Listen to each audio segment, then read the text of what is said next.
Bonjour, je voudrais partager aujourd'hui ma vision du rôle que peut jouer le Tantra dans ce qu'on appelle communément le monde d'après, ce monde de l'après-Covid, cette époque incroyable que nous vivons depuis 1 an et demi maintenant, de tous les bouleversements, de toutes les prises de conscience que cela a pu occasionner.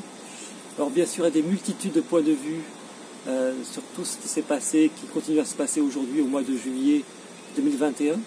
Mais ce qui m'intéresse, ce serait de voir qu'est-ce qui peut surgir, quelles sont les graines qui peuvent se développer maintenant, et plus précisément, quel rôle peut jouer la pratique du Tantra dans ce monde d'après, qui commence bientôt, on l'espère tous.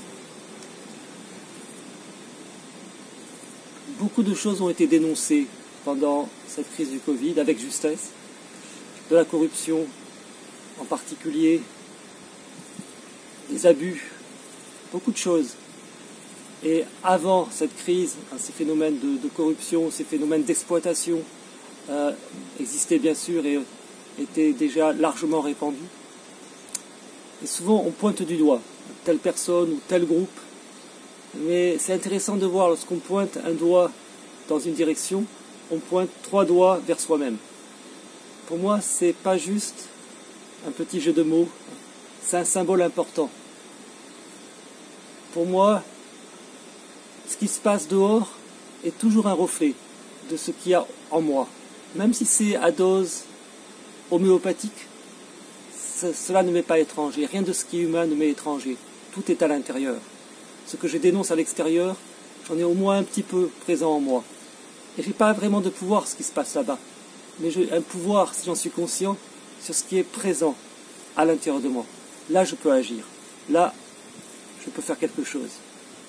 Et c'est là, pour moi, où la vision du Tantra a un rôle. Parce que c'est important de voir et de dénoncer les abus, la corruption, l'exploitation, etc. Qu'est-ce qui motive cela? Dans ce que j'en comprends, essentiellement, c'est le désir avide. Cette avidité qui est présente plus ou moins en chaque être humain. Et ce désir avide qu'on appelle greed en anglais, cette voracité a poussé nous les humains à aller sur toute la planète, à conquérir de nouveaux espaces, aussi à explorer des côtés positifs, à explorer beaucoup de choses, à essaimer, à diffuser, à toujours vouloir aller plus loin. Et on en touche actuellement les limites. On voit que ça a conduit à surexploiter la planète et que maintenant la planète manifeste son mécontentement, son ras-le-bol on pourrait dire, avec ces crises extrêmes climatiques qui se manifestent de plus en plus, par exemple. Mais ce qu'on fait beaucoup de religion ou de philosophie, c'est de condamner, c'est de juger et de condamner cette avidité, de dire c'est pas bien, en gros. Mais ce que nous apprend le Tantra, c'est que les énergies les plus profondes présentes en nous ne peuvent pas disparaître comme ça, parce qu'on dit qu'elles sont mauvaises. Elles peuvent prendre une autre forme, elles peuvent quelque part se pervertir, prendre un masque. C'est le début de l'hypocrisie, ou de la schizophrénie presque, entre des choses qui sont affichées, des belles intentions, et des comportements derrière qui ne sont pas du tout alignés avec cela. Alors ce que propose le Tantra, dans ce que j'en comprends, c'est d'aller à la racine, de comprendre vraiment ce qu'est cette avidité présente, non seulement chez les autres, mais en soi-même. Et ce que je vois, c'est que ce désir avide vient d'un sentiment de manque, de séparation. Et nos sociétés proposent habituellement de combler ce manque par une accumulation de biens ou de titres honorifiques ou de reconnaissance sociale. Et ça pousse à la compétition, ça pousse à l'exploitation, ça pousse à la corruption. Si on va au cœur de cette blessure, de ce manque, quel est le besoin qui n'est pas satisfait? Essentiellement, le besoin de communion, le besoin d'unité. Le Tantra nous enseigne cela, nous enseigne à vivre cette communion, cette unité, cette rencontre entre le yin et le yang, entre le masculin et le féminin, à l'extérieur de nous, avec l'homme ou la femme à l'extérieur, en proposant proposant beaucoup d'approches, de techniques, de pratiques qui permettent de vivre au mieux cette communion et de l'approfondir sans cesse. Mais aussi, et c'est sans doute le plus important, de vivre cette communion, cette rencontre entre le masculin et le féminin à l'intérieur de soi, parce qu'on soit incarné dans un corps d'homme ou de femme, on a en nous ces deux polarités. Et on peut les explorer, on peut les rencontrer, et elles peuvent s'unifier à l'intérieur. Dans son sens le plus élevé sans doute, le plus profond, le plus vaste, l'énergie yang, l'énergie masculine, ce n'est pas seulement l'action, la décision, tout ce qu'on connaît à propos du masculin, les archétypes du masculin, à un sens plus profond, c'est la présence consciente. Et l'énergie féminine, c'est pas seulement la réceptivité, toutes les qualités habituelles du féminin, c'est la manifestation de l'énergie. Souvent on parle dans le tantra de Shiva et de Shakti.